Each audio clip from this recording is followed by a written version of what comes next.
Welcome, everybody. Happy 2025. I'm super excited and here again with Gerald Bilker, a business partner of mine. Super excited to be partnered with him because he has educated me on so many things. And now I want to educate you because these things are everyday things that we should all understand and know, but unfortunately nobody is educating anybody on the truth of it all. So going into 2025 as a realtor, I think it's really important to know what the FHSA is, who it's good for, why we should be talking about this and understanding, what exactly it is and how it's going to benefit you. So that's what we are going to talk to you today about is the first home savings account. So Gerald, welcome. Always amazing to have you on here, and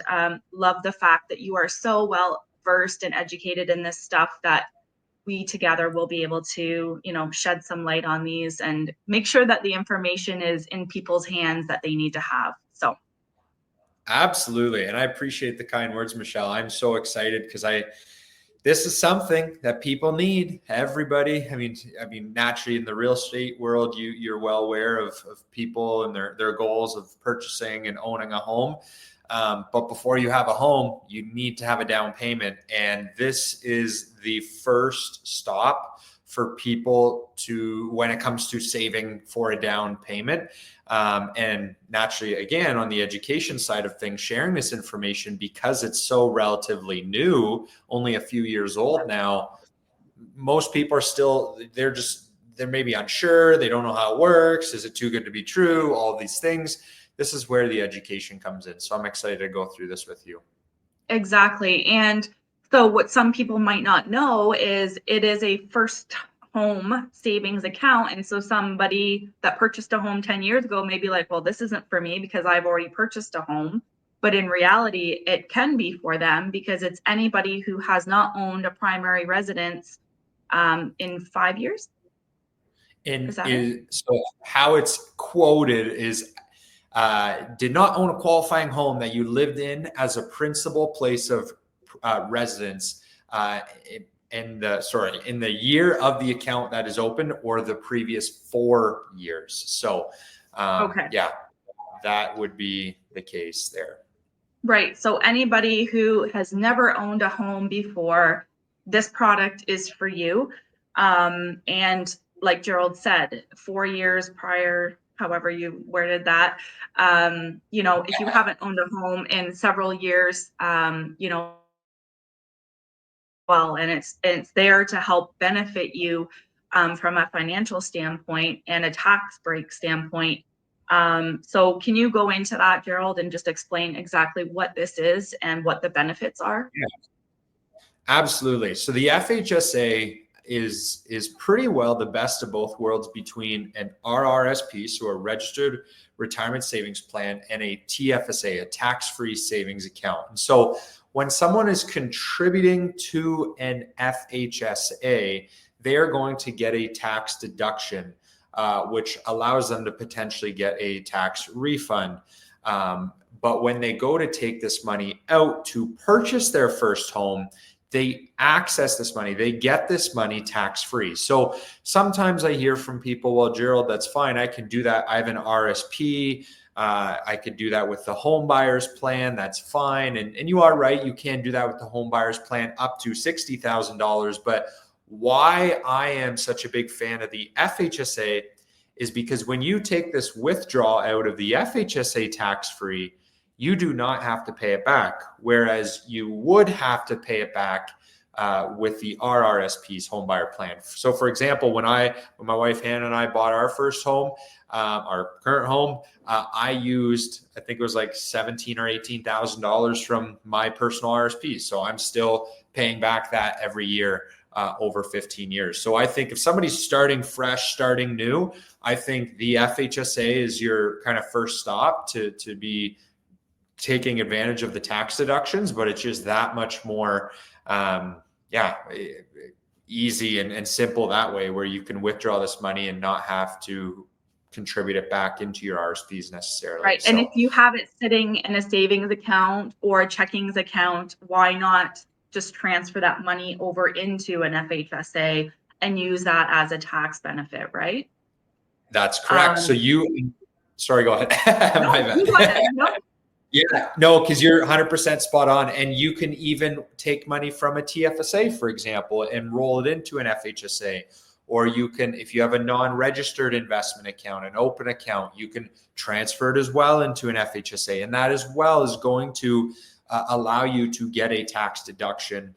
And now you're able to save and invest this money the same way, but now in this FHSA to benefit you that way. So no, it's terrific. And I think, again, every first-time home buyer should be taking a look at this. Absolutely. And so the maximum contribution room for for an FHSA is $8,000 a year. That's correct. And so how the contribution room works, so I'll even, I guess, go back 6 days into 2024. A lot of people kind of just try to get an FHSA open in the last few days of 2024, because what happens is if you have any unused contribution room, that is carried forward into the following year. So for example, if I was able to put in $8,000 last year, great. This year, I'm only going to have $8,000 of room as of January 1st, more that I can contribute. But let's say I put in $1,000 into my FHSA in 2024. So what that means going into 2025 is now my $7,000 of room from 2024 carries over into 2025 in addition to my new $8,000 of room that I have. So now I can contribute $15,000 to my FHSA in 2025. So, and especially, hey, if you have a spouse and you're doing that as well, well, that can be tens of thousands of dollars of tax deductions that you would be getting in that year. And I do want to make a reminder, you get the tax deductions in the year that you make the contribution. Right. Whereas I know the RRP is a little bit different. You could, not going to go too much into detail there. But. Yeah. And then, so as a couple purchasing a home, can they each take advantage of this and each contribute $8,000 a year? And then when they're purchasing that house together, they have that benefit. That's correct. I do want to preface from kind of our beginning of this conversation, though, is if let's say I wasn't a home buyer or a first-time home buyer, I owned a home within 4 years, or I currently own a home, and let's say Hannah is a first-time home buyer, and we want to, then unfortunately, because I own my own home and I have maybe in the past 4 years, then Hannah is not eligible for the FHSA anymore. But if me and my spouse are both first-time home buyers, then absolutely, definitely want to do it that way. Okay, perfect. And then question is lump sum or regular contributions, either or is an option, correct? Correct. Absolutely. Yep.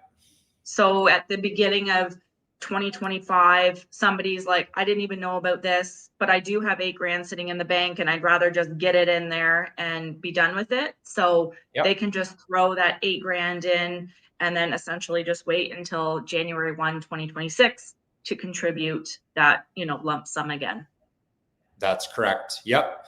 And depending on someone's timeline for buying a home, and I know maybe this might be something we're going to talk about in a little bit, but I think it's very important to understand that regardless of an FHSA or a TFSA or any investment account for that matter, you just want to look at those accounts as a garage, and what you park inside of that garage is kind of dictates how fast or slow you drive. So if, say, you want to buy a house this year, then putting it in cash or a high interest savings account is great. But if you're saving for a house 3, 5, 10 years from now, that money probably should be invested even at a medium or moderate kind of growth orientation, because you want to make your money work for you. And naturally, that just means you're potentially going to have that much more for a down payment. So something important to think about as well, because any financial institution can open an FHSA, but most financial institutions don't do what's right as in terms of what they're putting inside of the FHSA. So it's something that's probably one of the most important things. So what some people may not understand is that this account can grow, right? Their investment can grow, and that your growth is also not taxed, correct?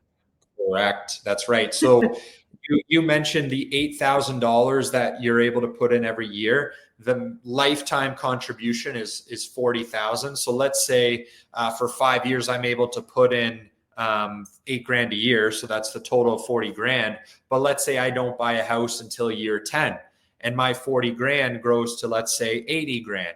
Well, that's fine. That's actually, you want that to happen. And you get to access all of that $80,000 tax-free. So the $40,000 is just what you can put in. The account can grow past that for sure. So, yeah. Yeah. And so anybody who is purchasing a home between the ages of I don't know if there is a minimum, 18. Yeah. 18 71. to I think 70. Oh, 71. I was going to say 72. It's close. So you have that time. I mean, as soon as my son is old enough, and he's probably not going to be in a position to be able to purchase a home yet in his 18th year, maybe, but probably not. It's good to just get that open. They can contribute as little as $25 a month, I think it is. Yeah, that's right. $25 a month, let that money grow for them. And then should, for whatever reason, they choose not to purchase a home, they can roll this into an RRSP, TFSA. Yep. You tell me. So how that works is the account can only be open for 15 years. So for example, if your son at age 18, he would have to either buy a home, close the account, or roll the account into an RRSP by the age of, let's say, 18 33. Plus 15, 33 years old. So again, lots of time there, but that's where, again, when you have time on your side and investing on a consistent basis, he will definitely be able to accumulate a good down payment for sure, especially when invested appropriately. Exactly. But the good thing is even if he doesn't buy a house, end up buying a house, that money, when it rolls into an RSP, I think this is important for people to know, is it does not take up any RSP contribution room. It is just rolls right in, no fees, no taxes, no penalties, and doesn't use any of that RSP room. So it's very, very flexible that way. Yeah, that's super good. So, I mean, it's really a no-brainer. People that are looking at purchasing a home, whether it be, there's a 15-year window. So if you plan on buying a house in the next 15 years, now would be the time. And I know working with buyers myself a lot, one of the biggest concerns they have is not having enough to purchase the home that they want. There are homes out there that aren't that great, but that's all that they can afford. So they either hold off, or you bite the bullet and purchase something that needs a whole bunch of work and just work your way through it. So being able to utilize parking this investment in the right garage, as you say, will help them to grow that down payment so that they can maybe have a little bit more buying power at the end of the day when it comes to purchasing that home. And that's going to help them, be able to buy what they want. Couldn't agree more. Yep, absolutely. And so, do you think there's anything else that we should add to that? I think we've kind of hit on who can purchase it, what is it, where can you get it, which is, you can talk to us, you can go to your financial institution. We, of course, always have your interests at heart and want to make sure that investment for you is building as quickly as possible for you, because we want you to be able to buy that house that you actually want to buy and not have to settle for something less because your investment did not grow. And why to want to do this now, I mean, now is a great time to start investing in your future. So absolutely. And I do have two maybe pieces of information about the FHSA that people can think about as well. Like, for example, that I think just good for people to know. So for example, naturally with the home buyers plan, if somebody had, $8,000, or maybe I've put in $25 this year or last year into an FHSA, and so I get to roll over the difference. You can actually also transfer money from your RRSP into your FHSA as well. So naturally, why you may want to consider that is you're going to be able to access more down payment, because let's say you have more than $60,000 in an RSP.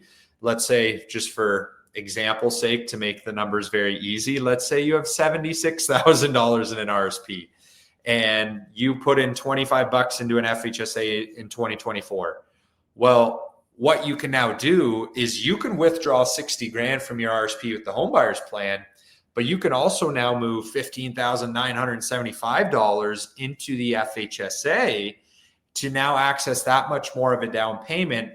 And you now only have to pay back the 60. You don't have to pay back the FHSA. So that's a thing that people can kind of think about as well. And maybe people are like, well, I just want to move money into the FHSA so I don't have to repay my RSP. That's something that I help people do as well. But there's this kind of, I guess, a hack as well, where you could technically double dip, where if you did a first time or a home buyer's withdrawal from your RSP and you gave yourself enough time, you can take money from your RSP that you withdrew as a home buyer, and you could turn around and put it right back into your FHSA. And literally the next day, as soon as it lands into your FHSA, you could then pull a refund or a redemption of that, again, tax-free. But because you did that, you're going to get an $8,000 or $16,000 tax deduction for using your home buyer's plan money. So things like that could make a huge difference. Like, that could be $18,000 to $16,000 and then some that people could get as a deduction on their income that people just don't know. They're like, oh, I have the down payment. If you have money sitting in cash, even if you're buying a house within a week, you should get that money into an FHSA to get the deduction and then turn around and withdraw it right away too. So it is well worth your time. That actually was one of the questions that I wrote down while you were talking, was if somebody already has, a deal firm on a property and they just don't close for maybe 4 or 6 weeks, take advantage of this opportunity to be able to open up that FHSA, get that money in there, and to use that for that deduction benefit, right? 100%. I've probably done more personally with personal clients. I've probably opened more FHSAs for a week than I have FHSAs that people are contributing to on a weekly or monthly basis for 1, 2, 3, 5, 10 years out, because people, again, they're not knowledgeable on it. And naturally, as an advisor and helping clients throughout the home buying process, I asked them, have you opened an FHSA before? And they're like, no. And I said, well, where's your down payment right now? And they say, well, it's in my bank account. I said, well, let's do and open this account very quickly. Put it in high interest savings. So you put the money in, get the money, get the deduction, take it out, no fees, no penalties. And you just got yourself an $8,000 or $16,000 tax deduction, depending on, how many. Yeah. So it's just such a difference. And truthfully, just another example of being educated and knowing your options, because so many people go through this process and it's like, if you just. And it's not their fault. It's not your fault for not knowing this information. It's our job as financial advisors and realtors to help you make good, well-educated decisions. And this is what this is all about. And this year, we're going to have a bunch of amazing conversations to do with so many different, financial aspects and different things that are going to help you in your financial future and making educated decisions. I mean, we've been talking for 20 minutes. If you can take 20 minutes of your day and educate yourself, this is an opportunity that could save you thousands of dollars. Who knows, right? So Yeah, I 100%. think that being able to plug in and just be mindful of your options is such a key thing. And for 2025, people should be making this a priority because finances is tight for everybody right now. And by making good financial decisions, that's going to help you get ahead. So I appreciate your Well, time, Gerald. It's always a pleasure talking to you. You're so educated, and I think that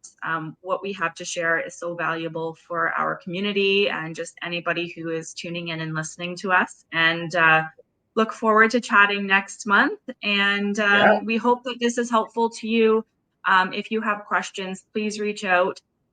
We are capable of opening up an FHSA for you, and so making sure that your investment is making you as much as possible and helping you in your financial decisions in the future. So until next time, we'll talk to you then. see everybody soon.